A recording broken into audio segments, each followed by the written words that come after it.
महागणाधिपतये नमः। सरस्वत्यै नमः। प्रणो देवी सरस्वती वाजेभिर्वाजनीपति दीनामवित्रयवतु। वाग्देव्यै नमः। गणानां त्वा गणपतिगं ववामहे कविं कवीनामुपभस्रवस्तवं ज्येष्ठराजं ब्रह्मणान् ब्रह्मणस्पत अनुशृण्वन्नोतिभिस्सीदसादनम्। वागर्धाविभसंवृत्तौ वागर्धप्रतिपत्तये जगदपितरौ वन्दे पार्वती परमेश्वरौ। तपस्वाध्याय निरतं तपस्वी वाग्विदावरं नारदं परिभप्रस्य वाल्मीकिर्मुनिपुङ्गवं। कोन्वस्मिन् सम्प्रदं लोके गुणवान् कश्च वीर्यवान् धर्मज्ञश्च कृतज्ञश्च सत्यवाक्यो दृढो रथः। महागणाधिपतये नमः। कार्तीक दामोदर देवताभ्यो नमः।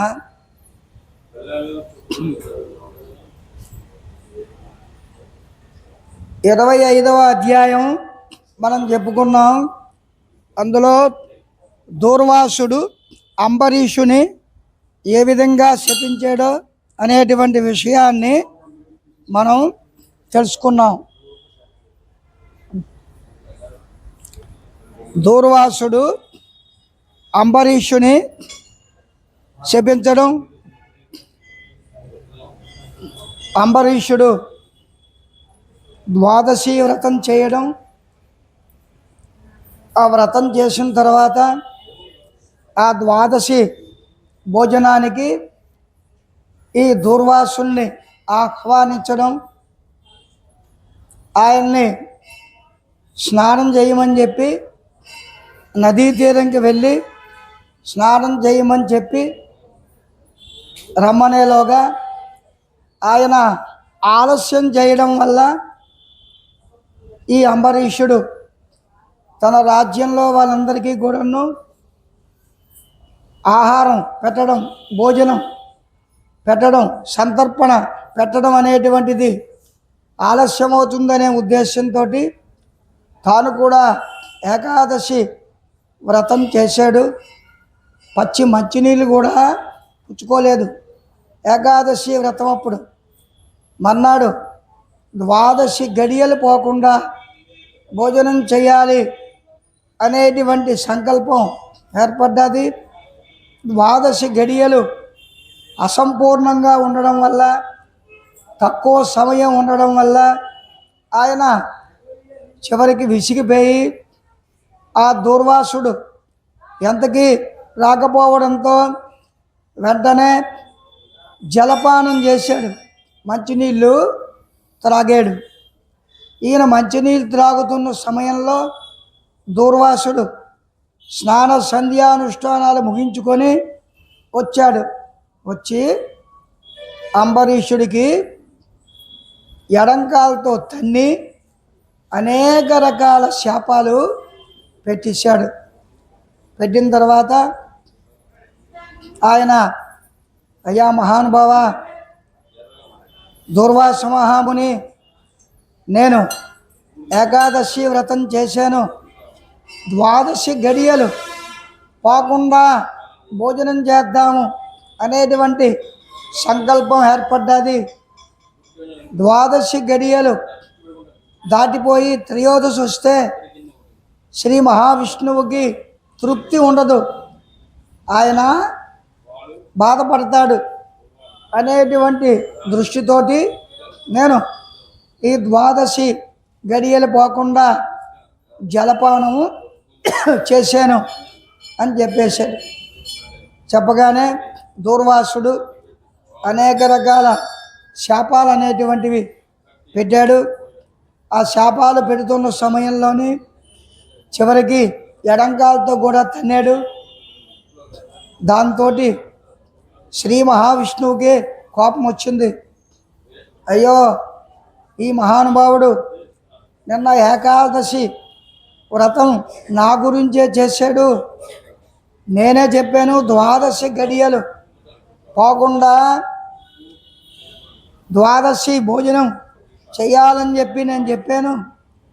కాబట్టి నా మాట ఆయన విన్నాడు. కాబట్టి ఆయనకి ఈ దూర్వాసుడు నానా ఇబ్బందులు పెట్టి కాలుతో తన్ని నష్టశాపాలు పెడుతున్నాడు. కాబట్టి ఆయన్ని మనం రక్షించాలి ఏదో విధంగా అని చెప్పేసి ఆయన తిన్నగా ఆ అంబరీషు మహర్షి దగ్గరికి వచ్చి మహావిష్ణువు సుదర్శన చక్రాన్ని తీసుకొచ్చి ఆ దూర్వాసుడికి అడ్డంగా పెట్టాడు. నువ్వు మరి శాపాలు గట్రా ఆపు, పెట్టిన శాపాలు చాలు. నేను కానీ తిరిగి శాపం పెట్టానా ఇంకో విధంగా ఉంటుంది, బ్రాహ్మడి వైపేవు, లేకపోతే ఇంకో విధంగా నేను చూస్తుండేవాడిని అని శ్రీ మహావిష్ణువు ఆ దూర్వాసుడికి అనేక రకాల చివాట్లు పెట్టి నీవు ఏ ఏ శాపాలు పెట్టావో ఆ శాపాల తాలూకా పరిస్థితి, ఆ శాపాలకు సంబంధించినటువంటి శాప అగ్రస్తుడిని నేనవుతాను, నేను భరిస్తాను అని చెప్పేసి మహావిష్ణువు వెంటనే ఆ దూర్వాసుడికి చల్లార్చిన తర్వాత ఇది 25వ అధ్యాయంలోని కథ. ఇప్పుడు 26వ అధ్యాయం. దూర్వాసుడు శ్రీహరిని శరణు వేడుట, శ్రీహరి హితబోధ. ఆ విధముగా అత్తిని మహాముని అగస్త్యునితో దూర్వాసుని కోపం వల్ల కలిగినటువంటి ప్రమాదమును తెలిపి మిగిలిన వృత్తాంతాన్ని ఇట్లు చెప్పెను.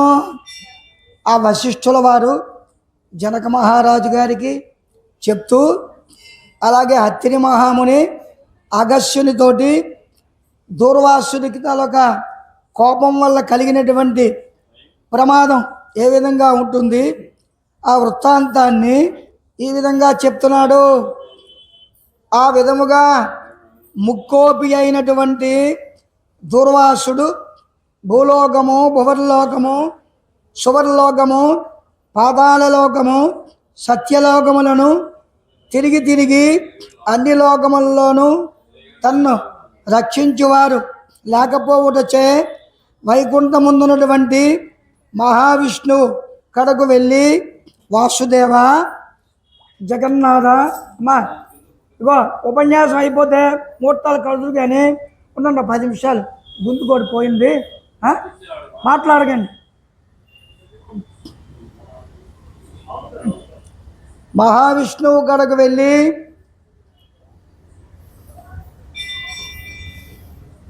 వాసుదేవ, జగన్నాథ, శరణాగత రక్షణ బిరుదాంకిత, రక్షింపుము. నీ భక్తుడునైన అంబరీషునకు కీడు చేయదలచి తిని, నేను బ్రాహ్మడును కాను, ముక్కోపి అయినటువంటి వాడిని, మహాపరాధము చేసి తిని. వెంటనే భువస్సువర్మహర్జనస్తపస్సత్య షట్లోకాలన్నీ తిరుగుతున్నాడు. ఎవరు? ఈ దూర్వాసుడు శపించేశాడు. శపించిన తర్వాత ఎప్పుడైతే శ్రీ మహావిష్ణువు ఆ సుదర్శన చక్రాన్ని వదిలి తన మూతి దగ్గర అడ్డంగా పెట్టేశాడు.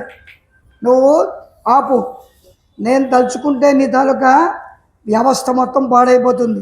ఆత్మకు ఆపగానే వెంటనే మహాప్రభో అని చెప్పేసి కాళ్ళ మీద పడ్డాడు.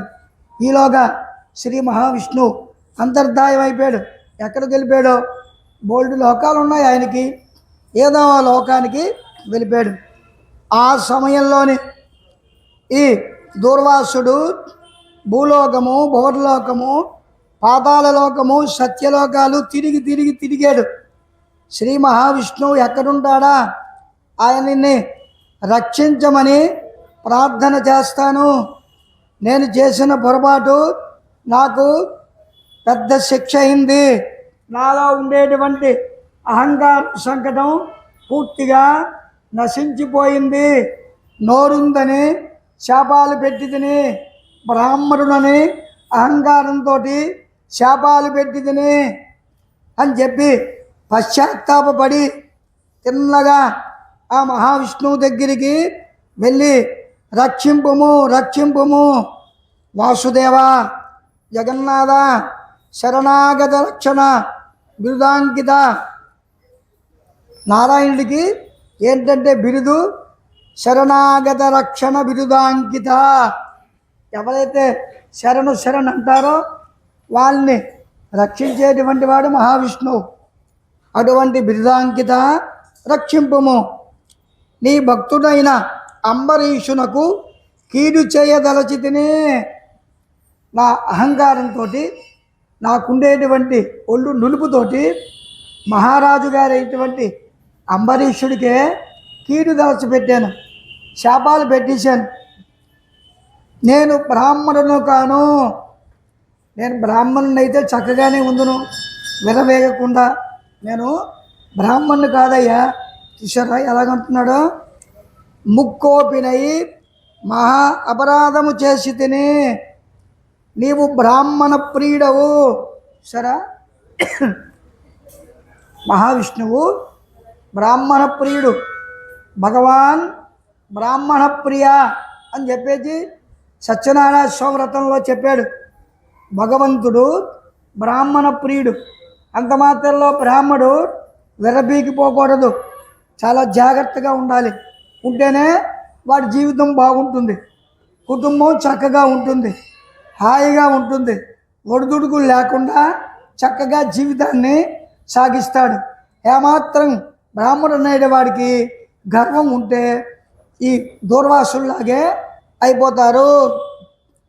ముక్కోపినై మహా అపరాధము చేసి తిని నీవు బ్రాహ్మణ ప్రియుడవు. నువ్వు బ్రాహ్మణ అంటే నీకు చాలా ఇష్టం.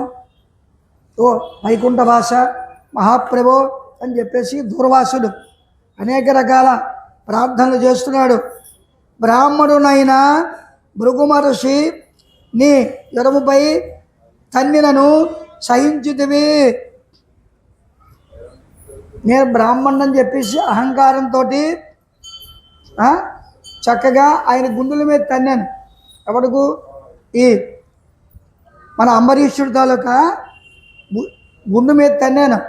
తనినప్పుడు కూడా ఆయన సహించాడు మహానుభావుడు. ఆ కాలి గురుతు నేటికి ఈ వక్షస్థలమందున్నది. ఓ మహానుభావ, సాక్షాత్తు శ్రీ మహావిష్ణువే ఆ అంబరీషుడి రూపంలో వచ్చి కూర్చుంటే కన్ను మిన్ను కానకుండా ఈ దూర్వాసుడు అహంకారంతో తన్నాడు. తనగానే ఆ గుర్తులు అనేటువంటివి శ్రీ మహావిష్ణువు పక్షస్థలం మీద పడ్డాయిట. చూడండి ఎంత విశేషమైన భక్తుడో. ఎవరు? ఈ అంబరీషుడు. ప్రశాంతమైన మనస్కుడవై అతనిని రక్షించినట్టే కోపముతో నీ భక్తునికి శాపమిచ్చిన నన్ను కూడా రక్షింపము. అంబరీషుని రక్షించావు, బాగా రక్షించావు. ఎందుకు? ఆయన నీ శ్రీహరి భక్తుడు, చక్కనైనటువంటి వాడు, సంస్కారవంతుడు, సభ్యత కలిగినటువంటి వాడు. మహారాజైనా చక్కగా పరిపాలన చేసి ఏకాదశి వ్రతాన్ని చేసి ద్వాదశి భోజనం చేయకుండా ఏదో నీళ్లు ఆ కుక్షిలో వేసుకున్నాడు, శపించేశావు. అటువంటి మహానుభావుడు ఆ అంబరీషుడుకి భిక్ష పెట్టావు. నువ్వే దయాదాక్షిణ్యాలు చూపెట్టావు. నాకు చూపెట్టడానికి ఏమి, నేను నిన్ను శరణ వేడుకుంటున్నాను కదా అని చెప్పేసి ఈ దూర్వాసుడు ఆ శ్రీ మహావిష్ణువుని పరిపరి విధములా ప్రార్థించను. ఓ శ్రీహరి, నీ చక్రాయుధము నన్ను చంపవచ్చుచున్నదని దూర్వాసుడు శ్రీమన్నారాయణుని పరిపరి విధములా ప్రార్థించను. చూసారా, నీ తలక చక్రాయుధం అనేటువంటిది వదిలేవు కదా, దూర్వాసుల మీదకి ఆ అది వదిలి చక్కగా గుండెల్లో గుచ్చుకుంటుంది అని చెప్పేసి ఈ దూర్వాసుడు ఆ శ్రీమన్నారాయణుని ప్రార్థన చేశాడు. ఆ విధముగా దూర్వాసుడు అహంకారమును వదిలి తనకు ప్రార్థించుట చూచి శ్రీహరి చిరునవ్వు నవ్వాడు. అంత అహంకారంతో ఉన్నటువంటి దూర్వాసుడు ఎప్పుడైతే శ్రీహరి ప్రత్యక్షమై ఆ గుండెల మీద తంతే ఆ గుర్తులు ఎప్పుడైతే శ్రీ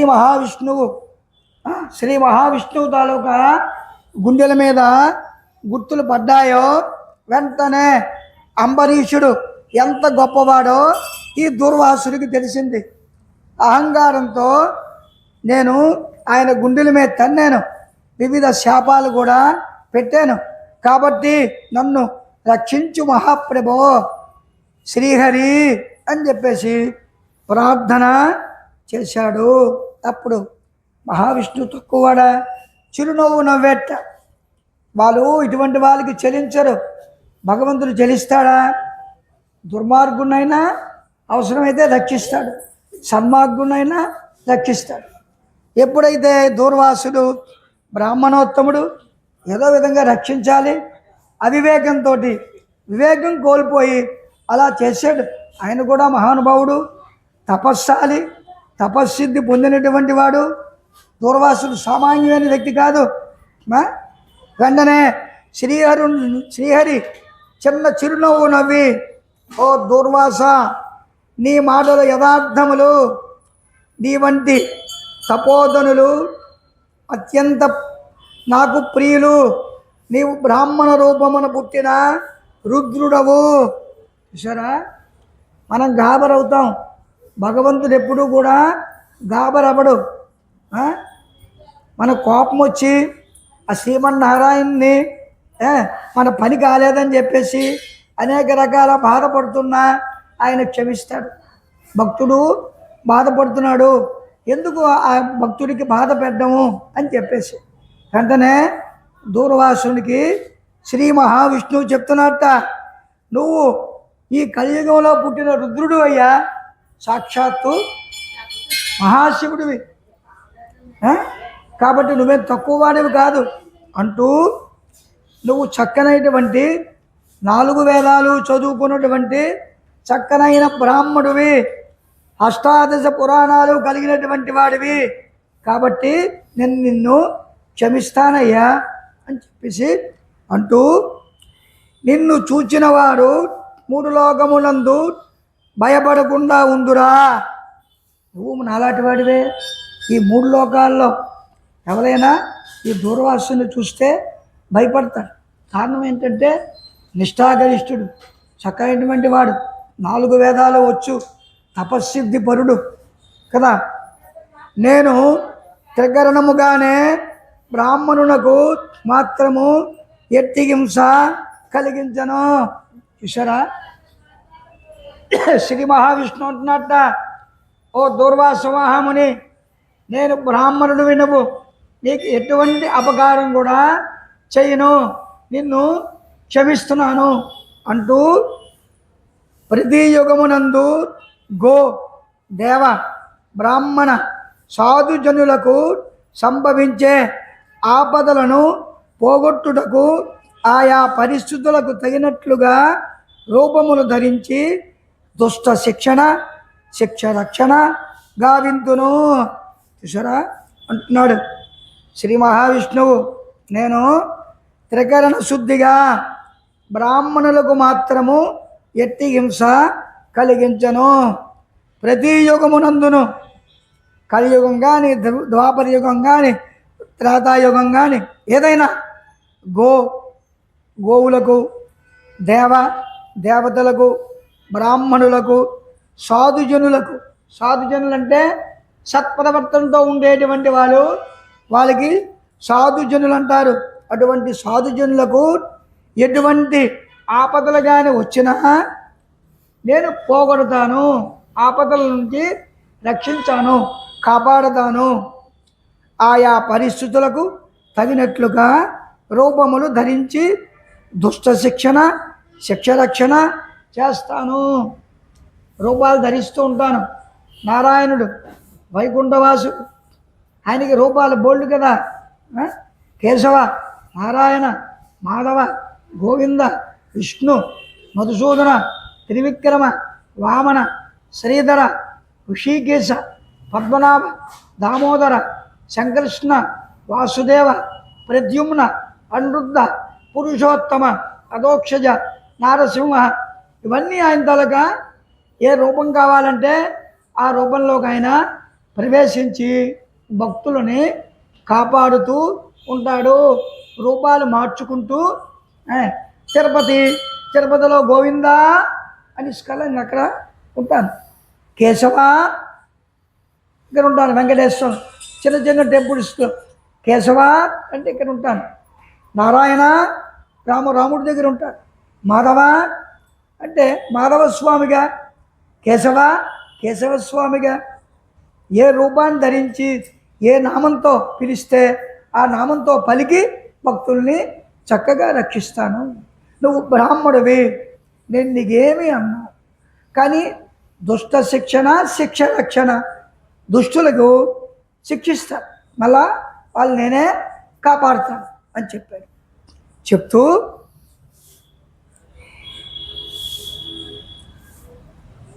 అంబరీషుని నీవు శపించితివి, కానీ నేను శత్రువుకైనను మనోవాక్కాయలందు కూడా కీడు తలపెట్టను.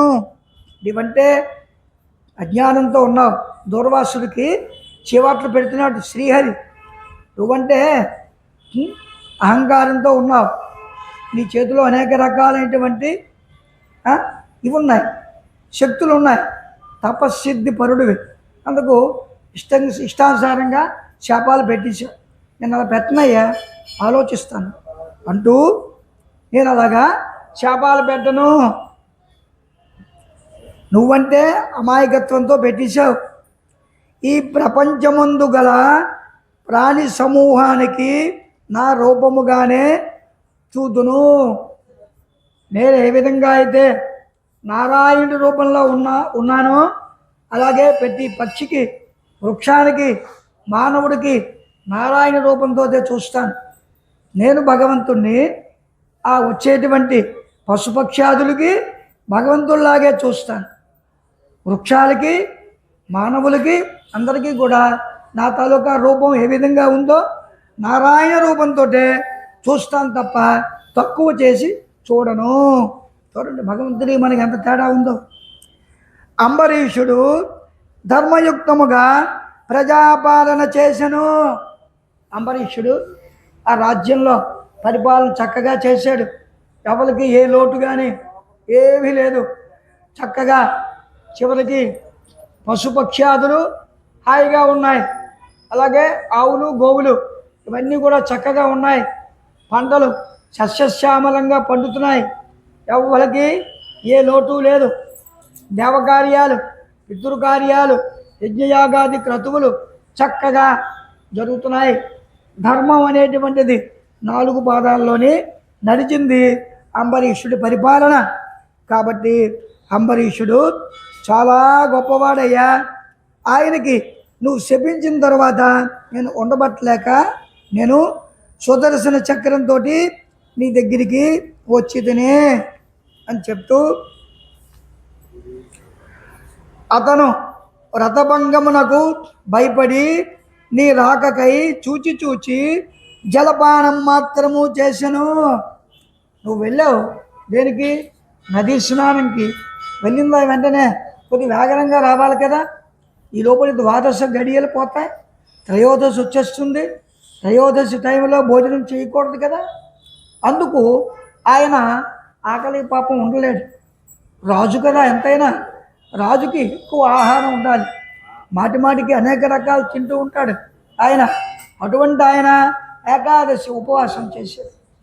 ద్వాదశి గడియలు పోతాయి, పోకుండా ఏదో తీసుకోవాలి అంటూ జలపానము చేసెను. ఎంత ఏడు పాపం, ఒక రాగి చెంబు నిండా నీళ్ళు తీసుకొని త్రాగాడు. అంతకన్నా తప్పు చేయలేదు కదా. అంతకంటే అతడు అపరాధము ఏమి చేసెను? చాతుర్వర్ణముల వారికి భోజన నిషిద్ధ దినములందు కూడా జలపానము దాహశాంతికి పవిత్రతకు చేయదగినదే కదా. 4 వర్ణముల వారు అంటే బ్రాహ్మలు, క్షత్రియులు, వైశ్యులు, శూద్రులు, ఈ 4 వర్ణముల వారికి ఒకే ధర్మం. ఉపవాసం చేసిన తర్వాత ఆకలి కొద్దిగా వేస్తే జలపానం అనేటువంటిది చెయ్యొచ్చు, శాస్త్రంలో ఉంది. తాగాడు, తప్పే ఉంది? అంత మాత్రంలో శపించేస్తావా? జలపానమునరించినంత మాత్రమున నా భక్తుని దూషించి శపించితివి. సరా, అంబరీషుడు అనేటువంటి వాడు నా భక్తుడు.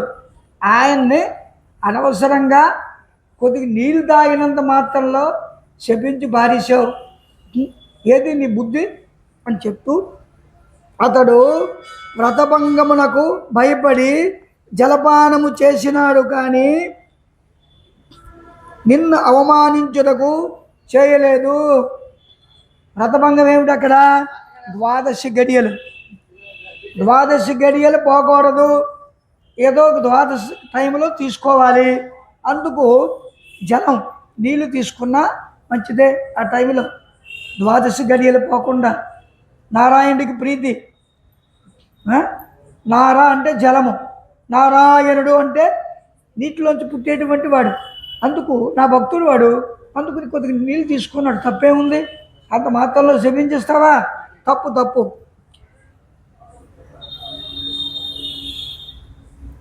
నిన్ను అవమానించడానికి మట్టుగా ఆయన తాగలేదు నీళ్ళు. కేవలం 12 గడియలు పోతాయని చెప్పేసి తాగాడు. నువ్వు దానికే మండి పడుతున్నావు. ఇష్టానుసారంగా ఆయనకి కోపం అయిపోయావు. ఎంత బ్రతిమాలేడయ్యా నీకు ఆ అంబరీషుడు. అంత బ్రతిమాలినందుకు నువ్వు కనీసం శరణు చొచ్చలేదే. నేను ఇప్పుడు రాజు హృదయంలో ప్రవేశించాను. ఎప్పుడైతే నువ్వు కన్ను మిన్ను కానకుండా శపించేసావో, ఆ రాజుగారి హృదయంలో నేను ప్రవేశించానయ్యా. శ్రీమన్ నారాయణుడిని నేను. నీ శాపము 10 జన్మలలో అనుభవించునని పలికిన వాడివి నేనే. ఆయన ద్వారా పలికించాను నేనే. దూర్వాసుడు తాలూక నోటి ద్వారా పలికించినటువంటి వాడు ఎవడు? నారాయణుడే. 10 జన్మలు అన్నాడు. 10 జన్మలు ఏమిటవి? దశావతారాలు. ఆ కూర్మావతారము, మత్స్యావతారము, రామావతారము, వామనావతారం, ఈ అవతారాలన్నీ దశావతారాలు. ఆ దశావతారాలు అవి శాపాలు కావు. చేప, కప్ప, తాబేలు అని చెప్పి శపించారు కదా, ఏవి కాదు. అవి నీ దుర్వాస నోటంట నేనే పలికించాను. అవి ఎందుకు? అవతారాలు ఉంటాయి కదా, ఒక్కొక్క అవతారంలో ఒక్కొక్క విధంగా ఉండి మానవుల్ని రక్షించాలి. అందుకు అవతార పురుషుడిగా నేనే నీ హృదయంలో దూరి ఇవన్నీ కూడా దశావతారాల్లోని శాప రూపంలోని శాపాలుగా నిర్ణయించాను అని చెప్తున్నాడు. కానీ తన దేహము తాను తెలుసుకునే స్థితిలో లేడు. నీ శాపమును అతడు వినలేదు. అంబరీషుడు నా భక్త కోటిలో శ్రేష్ఠుడు.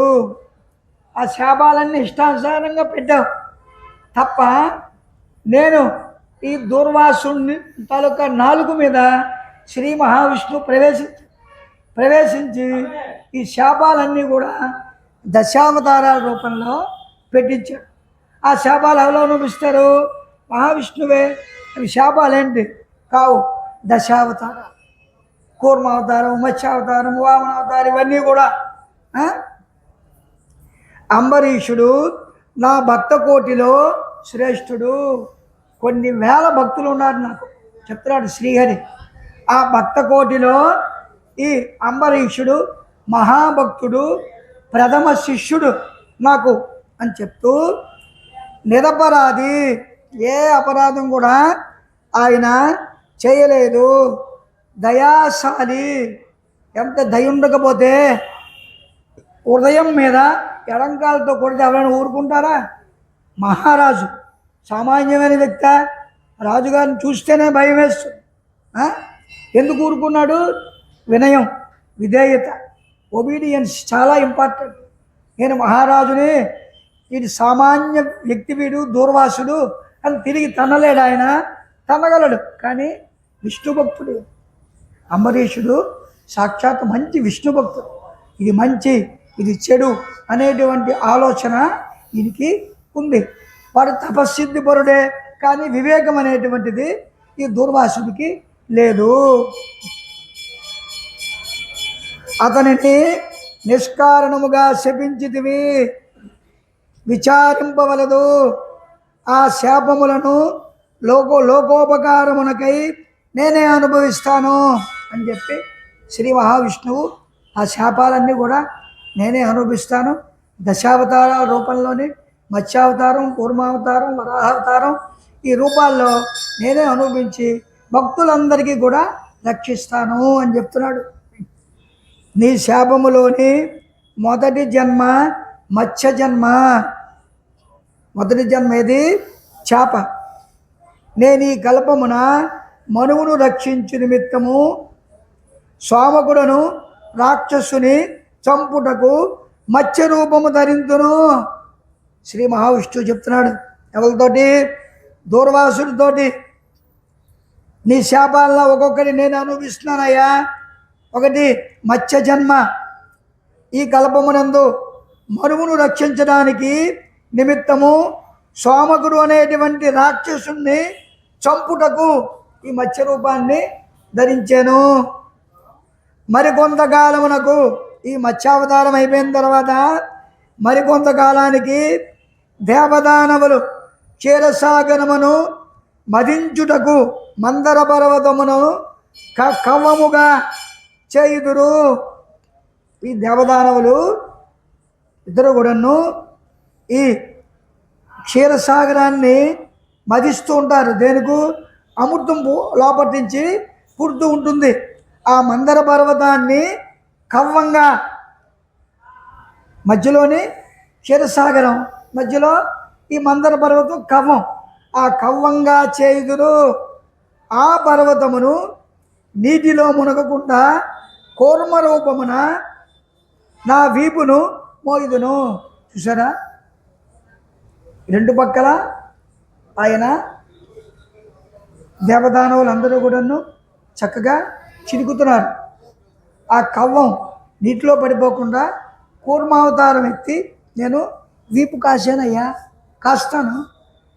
నువ్వు శాపం పెట్టావు కదా, కూర్మం అయిపో అన్నావు కదా, కూర్మాన్ని అయిపోతాను, అయిపోయి రక్షిస్తాను. ఆ మందర పర్వతం పడిపోయింది అనుకో, మరి చిలకడానికి అవకాశం ఉండదు కదా, మరి అమృతం అనేటువంటిది రాదు. ఆ విధంగా రక్షిస్తాను. ఆ పర్వతము నీటిలో మునగకుండా కూర్మ రూపము నా వీపున మోస్తాను. కూర్మం అంటే తాబేలు రూపంలోని ఉంటాను. వరాహ జన్మమెత్తి హిరణ్యాక్షుని వధింతును. హిరణ్యాక్షుడు, ప్రహ్లాదుడు, హిరణ్యాక్షుడు. హిరణ్యాక్షుడు ఎవరు? ప్రహ్లాదు తాలూకా తండ్రి. ఈ ప్రహ్లాదుడు అనేటువంటి వాడు చక్కని నారాయణ భక్తుడు. నారాయణ నారాయణ నారాయణ అంటుంటే ఈ ప్రహ్లాదుడికి ఎంతో ఆనందంగా ఉండేది. హిరణ్యాక్షుడికి హరి అంటే కోపం. హరి ఎవడు? ఎక్కడ ఉన్నాడు హరి అంటే ఈయన అంటుంటాడు, ఇందుగలందు లేదని సందేహంబు వలదు చక్రి సర్వోపగతుండు అని చెప్పి స్తంభాల మీద పట్ తన్నిసుకల్లా నరసింహావతారంతో ఎవరు? శ్రీ మహావిష్ణువు వస్తాడు కదా. ఆ విధంగా హిరణ్యాక్షుని వధింతును, చంపుతాను. ఎవరిని రక్షించడానికి?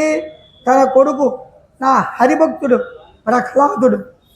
చిన్న కుర్రాడు వాడు, పెద్ద హరిభక్తుడు. విశేషమైన హరిభక్తి ఉండేటువంటి వాడు ఆ ప్రహ్లాదుని రక్షించడానికి, అలాగే తన తండ్రి హిరణ్యాక్షుని శిక్షించడానికి వరాహం పంది రూపంలోని వస్తాను అని చెప్పిస్తున్నారు. నారసింహ జన్మమెత్తి హిరణ్యకశువుని చంపి ప్రహ్లాదుని రక్షిస్తాను. బలినే స్వర్గముగా నుండి పారద్రోలబడిన ఇంద్రునకు తిరిగి స్వర్గమును అప్పగించుటకు వామన రూపమెత్తుతాను. బలి చక్రవర్తికి 3 అడుగుతాడు కదా, భూమి మీద అడుగు, ఆకాశంలో అడుగు, ఇంకో అడుగు ఎక్కడ వేయాలని అడుగుతాడు బలి చక్రవర్తి. వెంటనే వామనుడు అంటాడు, నా శిరస్సు మీద వేసి అని. ఆ వామనుడు ఎవడు? శ్రీ మహావిష్ణువు. ఆకాశంలో ఒక అడుగు వేస్తాడు, భూమి మీద అడుగు వేస్తాడు, మరో అడుగు ఎక్కడ వేయాలని అడుగుతాడు. అడిగితే అప్పుడు చెప్తాడు వామనుడు,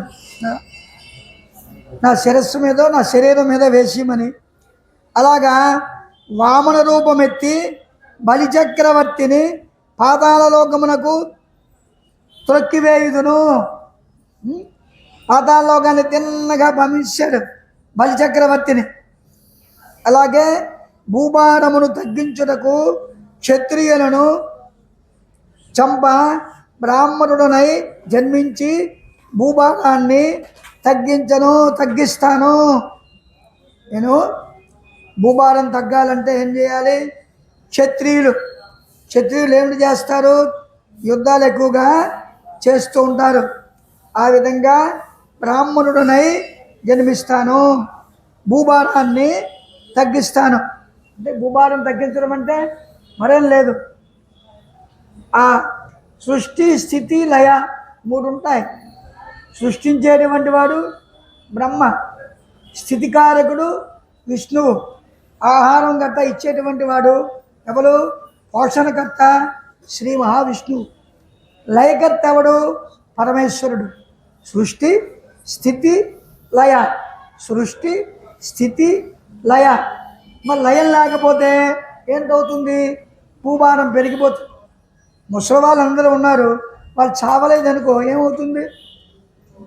వృద్ధాప్యం వచ్చిన తర్వాత వాళ్ళు చనిపోవాలి, పరమేశ్వరుడి దగ్గరికో నారాయణ దగ్గరికో వెళ్ళిపోవాలి, తప్పదు. శరీరం అనేటువంటిది పడిపోవాలి వృద్ధాప్యంలో. అందుకు భగవంతుడు అనేటువంటి వాడు ఉన్నాడు అనుకో, శ్రీమన్నారాయణుడు లేకపోతే బ్రహ్మగారు సృష్టికర్త. చిన్నగా ఆయన ఏం చేశాననుకో, మానవులందరికీ చావు లేదు, శుభ్రంగా ఉండండి, నేను మీకు అభయం ఇస్తున్నాను అనగలరా? ఈ భూమి మీద నడవడానికి కూడా చోటు ఉండదు. ఒకరికొకరు కొట్టుకొని చచ్చిపోతారు, జనాభా పెరిగిపోతారు, భక్తులు ఎక్కువైపోతారు. అందుకు దానికి నియంత్రణ అనేటువంటిది లాస్ట్లో ఏం పెట్టాడు? లయం చేసేటువంటి వాడు పరమేశ్వరుడు, స్థితికర్త విష్ణువు. మరి సృష్టి చేశాడు బ్రహ్మ, వీళ్ళందరికీ అన్నపానీయాలు ఇవ్వాలా? ఎలా బతుకుతారు లేకపోతే? అందుకు ఆయన్ని ప్రార్థన చేస్తే, శ్రీమన్నారాయణుణ్ణి ప్రార్థన చేస్తే చక్కగా భోజనం అనేటువంటిది దొరుకుతుంది. అది అంతా అయిపోయిన తర్వాత లయకారకుడు ఈయన కాబట్టి సృష్టి స్థితి లయ ఉండాలి కదా. ఆ విధంగా భూభారాన్ని తగ్గించాలి, లేకపోతే నరులు ఒకళ్ళు కొట్టుకుంటారు, పశుపక్షాదులన్నీ కూడా ఎక్కువైపోతాయి, ప్రపంచం మొత్తం నిండిపోతుంది, మానవుడికి మరి ఎక్కడ ఉండడానికి చోటు ఉండదు అని చెప్తున్నాడు. లోకకంటకుడైనటువంటి రావణుని చంపి లోకోపకారమును చేయుటకు రఘువంశమున శ్రీరాముడినై జన్మించితనే. సరా రామావతారం. రావణుడిని చంపాలంటే ఈ రామావతారం ఎత్తాలి, తప్పదు. అలాగా రావణుని చంపి లోకానికి ఉపకారం చేయుటకు రఘువంశంలో పుట్టాడు ఈయన శ్రీరామచంద్రమూర్తి. పుట్టి రాముడినై జన్మించాను.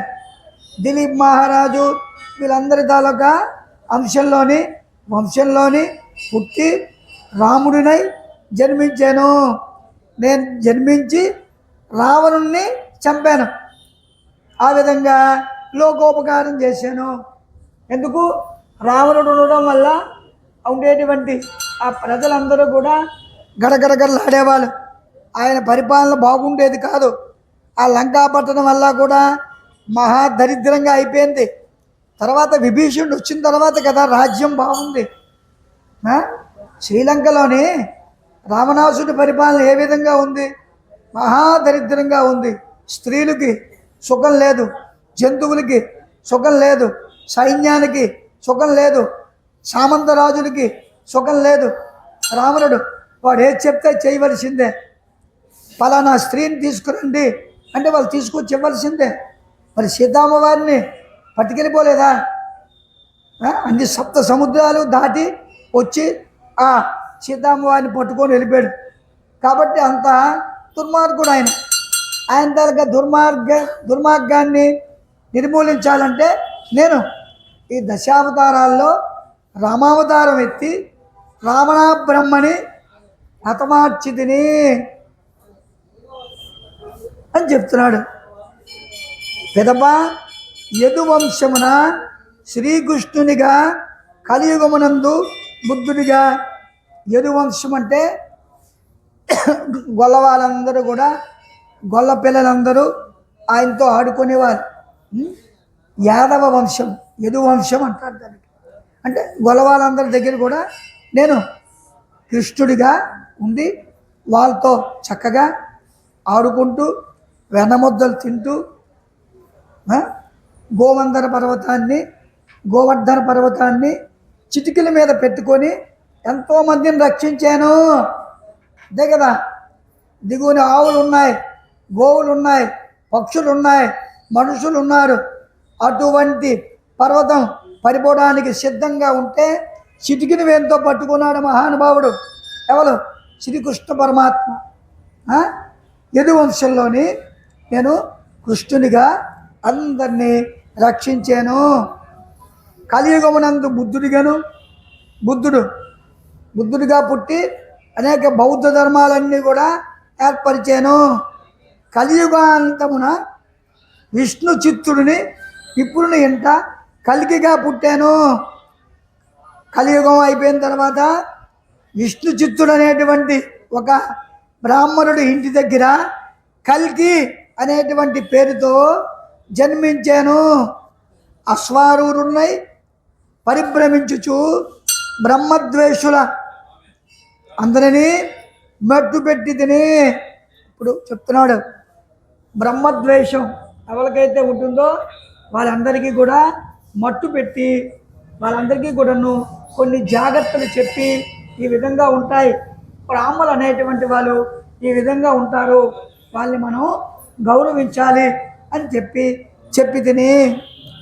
నీవు అంబరీషునకు శాపరూపమునందు వచ్చిన 10 జన్మలను ఈ విధముగా పూర్తి చేయుదును. ఈ దశావతారాలు కూడా ఒక్కొక్క అవతారం ఎత్తుతాను. మత్స్య కూర్మ వరాహ వామన అవతారాలన్నీ ఎత్తేస్తాను. ఎత్తించి నువ్వు అన్నావు కదా, శాపాలు పెట్టేసావు కదా, ఆ శాపాలని నేను అనుభవిస్తాను. చేప అన్నావు మత్స్యావతారం, తాబేలు అన్నావు కూర్మావతారం, అలాగే వామన అవతారం, ఇవన్నీ ఎత్తేస్తానయ్యా. నువ్వు అన్నట్టు శాపాలను నేను మోస్తాను అని చెప్పి శ్రీ మహావిష్ణువు ఎవరికి? ఆ దూర్వాసుడికి బుద్ధి చెప్పాడు. బుద్ధి చెప్పి శ్రీహరిని వైకుంఠ ప్రాప్తికి వెళ్ళడానికి పుష్పక విమానం వచ్చింది. తిన్నగా అక్కడికి వెళ్ళిపోయాడు. ఈ దూర్వాసుడు ఆలోచిస్తున్నాడు, అయ్యో అంబరీషుణ్ణి అనవసరంగా శపించేశాను. సామాన్యమైన వ్యక్తి కాదు, హరిభక్తుడు. ఆయన చక్కనైన హరిభక్తుడు. 24 గంటలు హరిహరి అంటూ ఆ రాజ్యంలో కూడా పరిపాలన చేశాడు.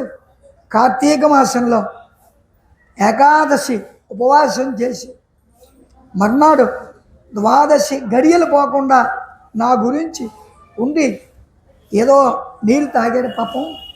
అంత మాత్రాన్న ఎడంకాలతోటి కొట్టాడు ఆయన దూర్వాసుడు. తాపులు కూడా కాశాడు.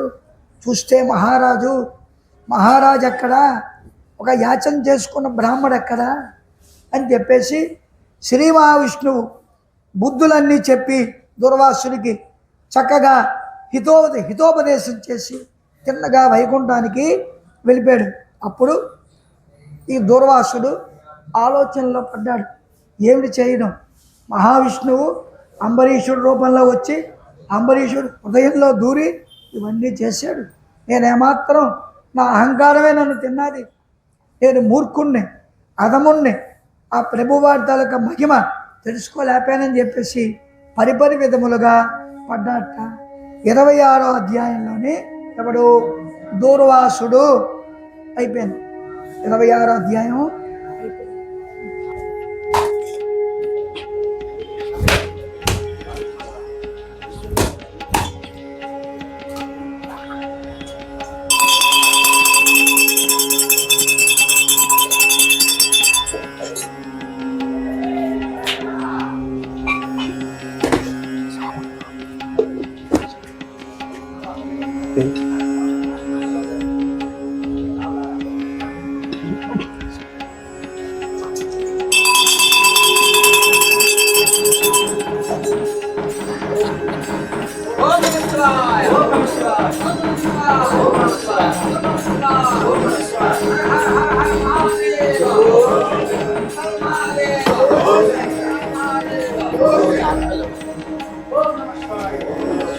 సామ్రాజ్యం జవిరాజ్యం జా శ్రీర్యాచనో గృహే లక్ష్మీరాష్ట్రస్యాముఖే అయామాసగం సురుజామసి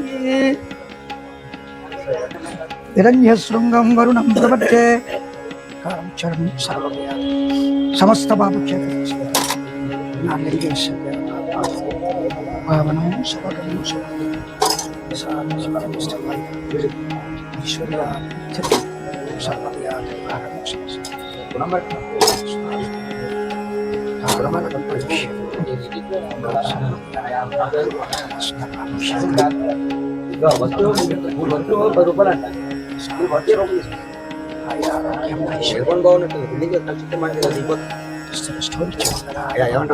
ఏం చెప్పు స్వామి.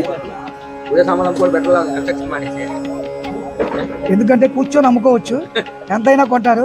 అయ్యప్పలు ఎక్కువైపోయారు, భవానీ భక్తులు ఎక్కువైపోయారు. అంతే మరి అందరు భక్తులు వస్తారు అందులోకి. అందరికీ కర్పూరం కావాలి, అరటిపళ్ళు కావాలి. పెళ్లి సీజన్లో ఈ కర్పూరపు దండలో ఇవి రేట్ ఎక్కువ.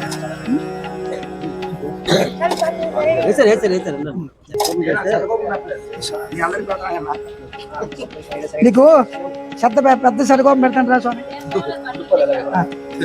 ఇచ్చానా నీకు ఇచ్చానా? పెద్ద భక్తుడు ఈయన.